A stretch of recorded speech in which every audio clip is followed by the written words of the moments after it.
প্রিয় বন্ধুরা, আসসালামু আলাইকুম।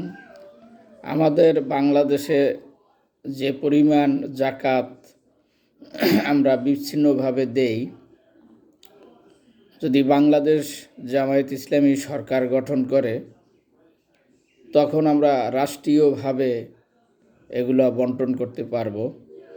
বিশেষ করে যারা ঋণগ্রস্ত আছেন, যারা বিভিন্ন সমবায় সমিতি থেকে লোন নেন এবং এই লোন নিতে গিয়ে অনেকে সর্বশান্ত হয়ে যায়। দেখা যায় যে একটা সমিতি থেকে টাকা উঠানোর পরে সেই সমিতির টাকা পরিশোধ করতে গিয়ে আরও 4-5টা সমিতি থেকে লোন নেওয়ার প্রয়োজন হয়। তারা নির্দিষ্ট পরিমাণ একটা টাকা লোন দেয়, পরবর্তীতে দেখা যায় যে এই লোনগুলা আপনার টাকা নেওয়ার 1 মাস পরেই কিস্তি দেওয়া শুরু হয়। প্রতি মাসে কিস্তি, প্রতি সপ্তাহে কিস্তি, বিভিন্ন রকমের সিস্টেম আছে। তাতে দেখা যায় যে ওই ব্যক্তি লোন নেওয়ার পর ওই টাকা তেমন একটা কাজে লাগাতে পারে না। তাই যারা ঋণের পাহাড় সমান পর্যন্ত ডুবে গেছেন, যারা হতাশায় ভুগছেন, অনেক লোক আছে যে এই ঋণের কারণে আত্মহত্যার পথ বেছে নিয়েছে।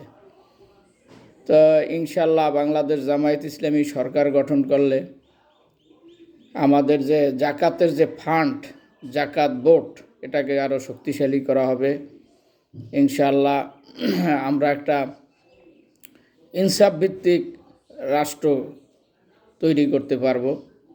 সেজন্য যারা দরিদ্র আছেন, যারা নিম্নবিত্ত আছেন, যারা মধ্যবিত্ত আছেন, যারা বিত্তবান আছেন, সকলের কাছেই একটা আর্জি যে আপনারা তো বহু দলকেই দেখলেন, একবার বাংলাদেশ জামায়াত ইসলামীকে 5 বছরের জন্য দেখেন।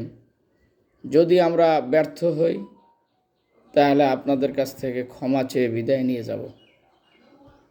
তো সকলের কাছে একটাই আর্জি যে আপনারা দাঁড়িপাল্লা প্রতীকে ভোট দিবেন এবং এছাড়া 11 দলীয় জোটের যে যেখানেই আছে, শাপলাকলি, দেওয়ালঘড়ি, এক জায়গায় আমরা ঐক্যবদ্ধভাবে নির্বাচন করতেছি।